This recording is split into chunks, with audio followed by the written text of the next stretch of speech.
I know it's not easy to maintain integrity. But let me tell you, as you build your personal brand, few aspects will be more valued than to be seen as trustworthy, honest, principled, and most importantly, someone who delivers on their commitments. In episode 4 of The Ruthless Truth, I asked the question, how much shit are you willing to take just to keep your job? Well, that's an integrity question. And I get it. Looking for a new job, it's difficult and stressful. So most people will do what they have to do to maintain employment. Just don't lose so much of yourself that you begin to resemble the gutless cowards that currently occupy the U.S. House and Senate.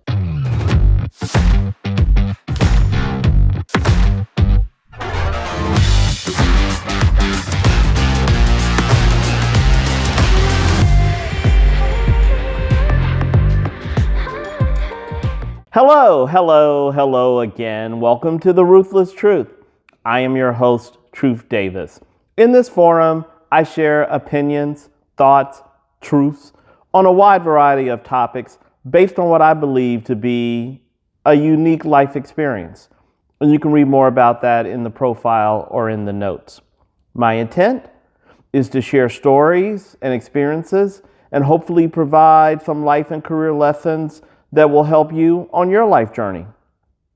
Please follow me on Instagram at TruthDavis5. Subscribe to the YouTube channel Ruthless Truth, also Facebook page Ruthless Truth. General format, I'll share some initial commentary on current news or just my thoughts. Then I'll have a deeper discussion on one topic, which will be today's truth. And then I like to finish with an American history fun fact. Okay, the biggest news story of the week, and I would argue the biggest news story of the year, is the decision for the United States and Israel to launch military strikes against Iran. While some have tried to characterize it in softer terms, I agree with the president's description. This is a declaration of war. And it appears we will often need reminders of the separate powers of the executive branch versus the legislative branch, because only Congress can authorize war, meaning the president made this decision without congressional approval, which is unconstitutional. Not that it matters, because we are painfully learning what the president has already decided to be true. He doesn't believe he has to get congressional approval for anything. And so far, he's right. The only consequence he has suffered is the Supreme Court ruling that his tariffs were illegal. But that came from the Supreme Court. Congress, again, has done nothing. No rebuke, no vote to restrict the president's recklessness, nothing. Now, of course, our military is the best in the world, so it's no surprise that the initial operation was successful. Not only killing the supreme leader Ayatollah Ali Khamenei, but reportedly his top 2 successors. But we've seen this before. Removing the evil leader is the easy part. Saddam Hussein, Osama bin Laden, Nicolas Maduro. No, the hard part is answering what's next. And in previous examples, the consequence was years-long war and military occupation. But I don't want to talk about the military and political aspects of this action. There's wall-to-wall coverage on the subject. I want to address a much more fundamental question or issue facing the nation. Are we now living in a dictatorship and don't even realize it? Because to date, it appears Congress has abdicated its role as a check and balance to the president and is allowing him to do as he pleases. And while there are now calls for Congress to convene and pass a bill to restrict the war powers of the president, this is mostly symbolic. The president will simply veto the bill, knowing there are not enough votes to overturn the veto. So here we are. Also of concern, it appears our foreign policy now is imperialism, which occurs when a country exerts its power over weaker nations using methods like military force, political pressure, or economic dominance to establish authority and build an empire. Look, the Iranian supreme leader was an evil and murderous ruler who oppressed, abused, and slaughtered his own people for decades. The world's better without him. But he was the leader of a sovereign nation, and the United States shouldn't adopt a policy of murdering foreign leaders as we choose. There are steps, protocols, international law that should be considered, but it appears to be irrelevant to our president. Again, this is how kings and dictators behave. I'll make one last comment on this before moving on. I have little to no respect for the 119th Congress. It is comprised of cowards and lackeys who show no signs of principle or integrity. I have low to no expectations that this body will accomplish anything to improve the lives of the American people. But as I always say, the Republic will survive. This year will not be the downfall of the greatest experiment in democracy the world has ever known, the United States of America. And what's really interesting is no one is happy. Conservatives, MAGA, moderates, liberals, everyone is upset and dissatisfied. So, my fellow Americans, I plead with you to take action in November. Let's clean house, literally, and implement a new Congress that will start the path to recovery and goodness. Okay, to me, the second biggest story of the week may have escaped you. It was the announcement that Paramount Skydance had outbid Netflix and will now acquire Warner Brothers Discovery, whose media assets include Warner Brothers Studio, HBO, DC Entertainment, in addition to many cable networks including TNT, TBS, and CNN. Now, of these, the most interesting is CNN. Now, before I explain why, let me give you some background and context on Paramount Skydance. The CEO is David Ellison, who is the son of Larry Ellison, the billionaire co-founder of Oracle Corporation. The Ellison family members are MAGA Republicans and good friends with President Trump. Now, it's well known that the president has vitriolic disdain for CNN, referring to it as fake news. I mean, he's at the point now where he won't even answer questions from CNN reporters. On a regular basis, the president verbally attacks and insults CNN reporters and employees. He hates CNN because they often criticize him. Okay, with that perspective, many people, including me, believe the fate of CNN is doomed. David Ellison has stated publicly that he has reassured the president that should Paramount take control of CNN, quote, sweeping changes will be made at the cable news network. Now, most people interpret that to mean in the future, CNN will look and sound a lot like Fox News and be very Trump friendly. This is concerning. I admit it's difficult to find an objective news outlet, primarily because that's not what viewers want. They want to hear news and commentary that aligns with their own beliefs, thus justifying and affirming their personal opinions and biases. And there's no question that CNN leans left, although they often include conservative voices in their panel discussions, a fact the White House fails to acknowledge. But given that CBS and Fox News are already clearly right-leaning, it will be more difficult and scarcer to hear any voices that are opposing or critical of the current administration. You know, I don't want to sound dramatic, but it's one step closer to state media. As I said last week, loss of civil liberties is a gradual process. I mean, the administration has already debunked science, especially medical science. Also, they've taken action to devalue, defund, and sometimes criminalize institutions of higher education, especially elite universities such as the Ivy League. And the most critical step in this progression is controlling the media and the information that is provided to the people. When the people are denied access to information and facts, it's more difficult to build opposition. Americans, let's pay attention. Find trusted sources of information. Govern yourselves accordingly. Okay, let's get to today's truth. Today's truth. I want to discuss a very important human characteristic and value that currently is sorely lacking in our culture, society, and especially politics.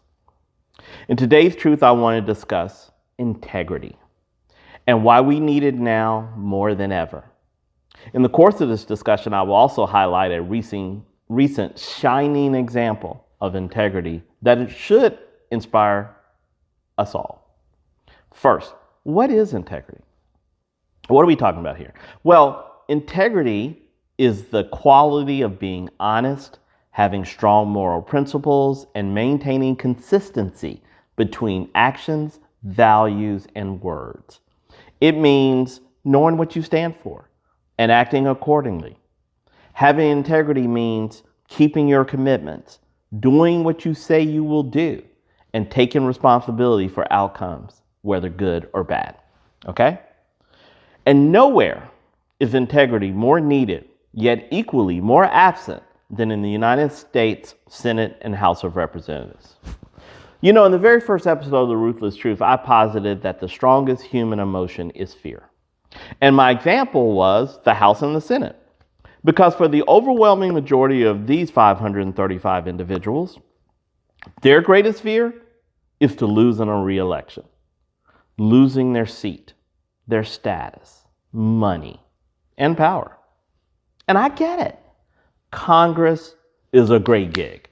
Senators and reps receive a base salary of $174,000 a year, which has been unchanged since 2009. Now, just as a side, regardless of what you think of their performance, I don't think anyone should go 17 years without a raise, just saying. But in addition to the salary, they receive health insurance, life insurance, are eligible for Social Security. And finally, each member of Congress qualifies for a lifetime pension after only 5 years in office. In addition to their salary, they're eligible for outside earned income, such as speaking engagements, but the annual amount of this income is capped at 15% of salary, or approximately $33,000.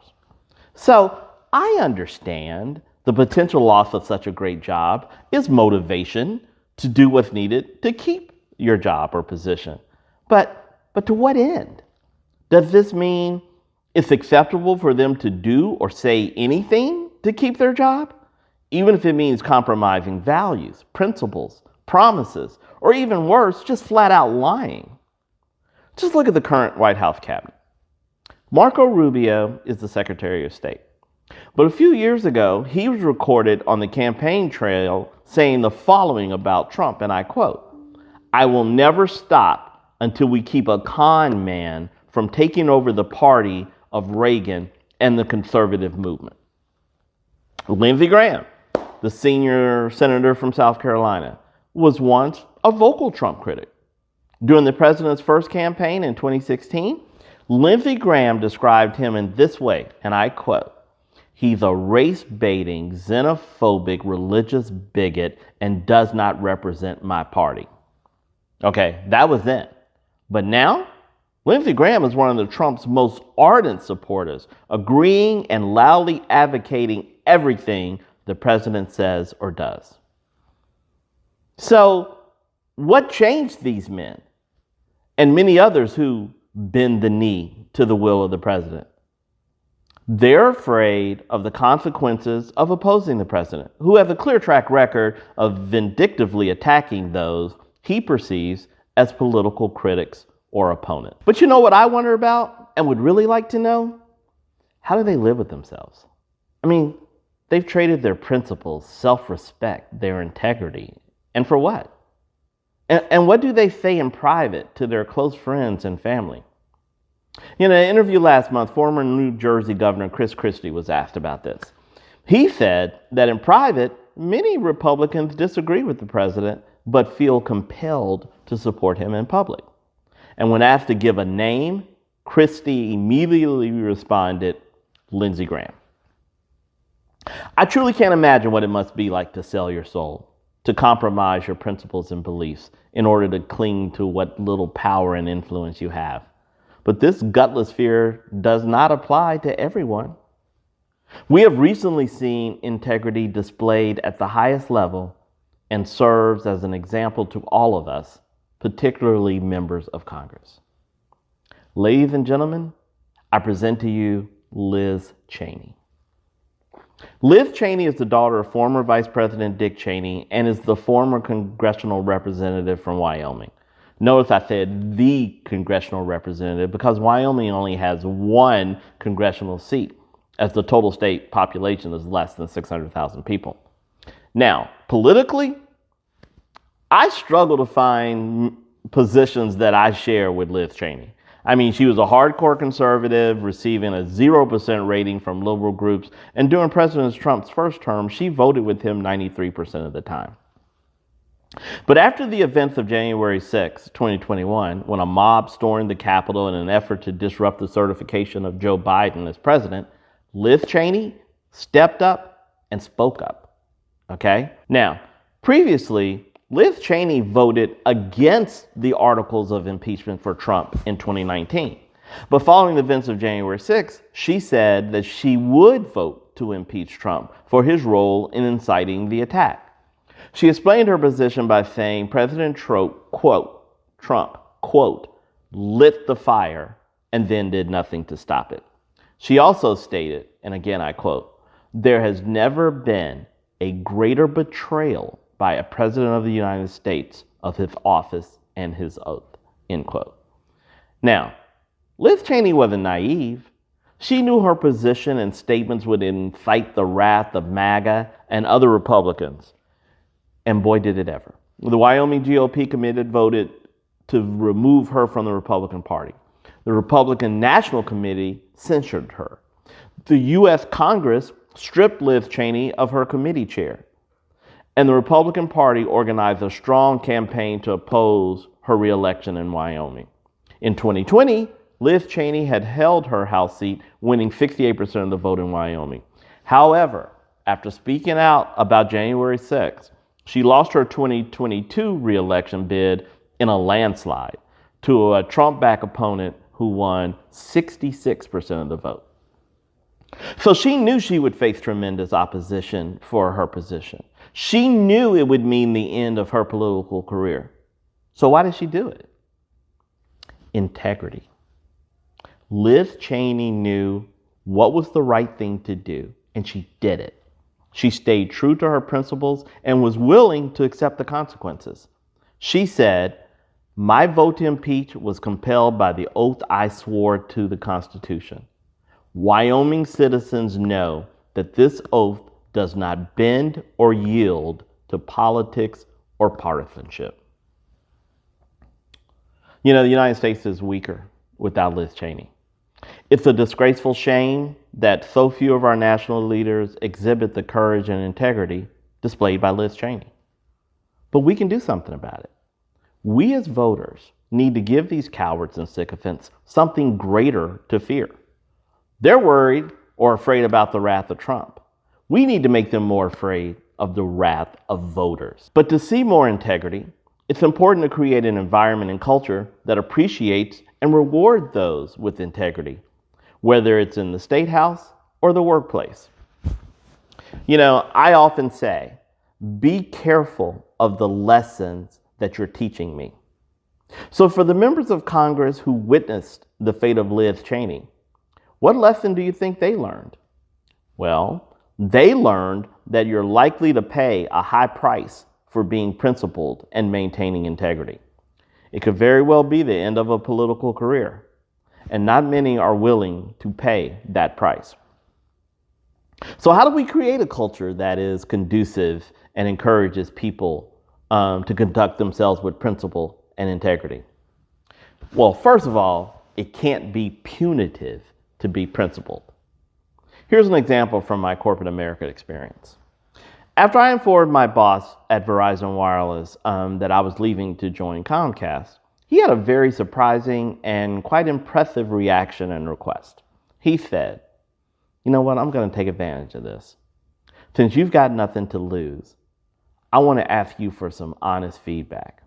What can I do to be a better leader?" I was like, wow. I was blown away by his self-awareness, confidence, and willingness to seek feedback. So I told him the truth. I said, look, no one on the team ever wants to disappoint you. Not just because of fear of retribution, but they sincerely don't want to let you down. You know, you're demanding and you drive a hard ship and you often give people very challenging deadlines to meet. So each team member is going to do everything they can to deliver on their commitments. So, given that, if someone comes to you and says they can't do it or they can't meet a deadline, you need to believe them and accept it. Now, at that time, Verizon's number one priority was developing a mobile music solution as we had walked away from the partnership with Apple. You can hear the details of that in episode 10. So I asked him, when do you think the mobile music solution is going to launch? And at the time it was January. And he answered immediately, in May. And I told him, there is no way in hell it's launching in May, okay? Everybody on the project team knows it, but no one wants to speak up. Each function, whether it's IT, handsets, marketing, or anyone else, is hoping that someone else's failure happens first so their team won't be blamed and you won't know they were also behind schedule. Everyone is afraid to tell you the truth. So you have to make it okay for people to come forward and give you the real timeline. You know, he took it to heart and he made changes in his management style going forward. Look, I know it's not easy to maintain integrity, but let me tell you, as you build your personal brand, few aspects will be more valued than to be seen as trustworthy, honest, principled, and most importantly, someone who delivers on their commitments. You know, in episode 4 of The Ruthless Truth, I asked the question, how much shit are you willing to take just to keep your job? Well, you know, that's an integrity question. And I get it. Looking for a new job, it's difficult and stressful. So most people will do what they have to do to maintain employment. Just don't lose so much of yourself that you begin to resemble the gutless cowards that currently occupy the U.S. House and Senate. Okay, let's get to today's American history fun fact. Okay, given the heavy topics already discussed today, I will keep the history fun fact light, and because of time, I'll keep it brief. Okay, in today's American history fun fact, I want to tell the story of the Safe Bus Company, which launched 100 years ago in Winston-Salem, North Carolina. The Safe Bus Company was a Black-owned transportation company based in Winston-Salem, North Carolina, okay, that began operations in 1926. Now, in the 1920s, the city of Winston-Salem's trolley service, Southern Public Utilities Company, did not operate in largely black neighborhoods, leaving residents to a network of jitney operators for transportation to the city's tobacco factories for work. Now, a jitney is a small bus or van or even a car that provides often informal transportation along a fixed route for a low flat fare, okay? At that time, 35 jitneys operated throughout the city, and each owner had a designated service area, but disputes often arose when one jitney operator picked up passengers from another's territory. Then, on April 24th, 1926, Clarence T. Woodland organized a meeting to discuss a solution, of which 21 jitney owners attended. Safe Bus was launched when these 21 operators agreed to form their own transportation company for the city's black residents.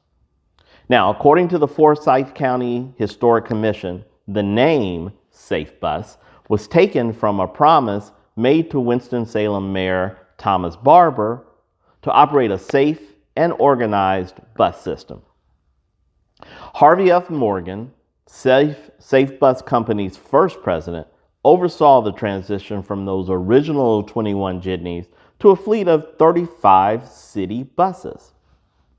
Safe Bus was an immediate success and continued to grow to more than 80 drivers carrying some 8,000 passengers a day. The company's success even exceeded that of the white-only streetcar systems in Winston-Salem. When Winston-Salem's contracted bus carrier departed the city in 1968, the Safe Bus Company was tapped to provide transportation to all residents, making it the largest Black-owned and operated transportation business in the world. However, in 1972, after the integration of public transportation led to financial decline, the company was purchased by the city and absorbed into the Winston-Salem Transit Authority. Cassandra Green Miller, daughter of Safe Bus President Buster Green, was quoted in Our State magazine saying, quote, "Many people say that segregation gave birth to Safe Bus and integration ended it." Okay, that's all I have for you today on The Ruthless Truth. Thank you so much for listening. Again, follow me on Instagram at TruthDavis5. Subscribe to the YouTube channel, Ruthless Truth. And there's also a Facebook page, Ruthless Truth. Thanks again, and I will talk to all of you soon.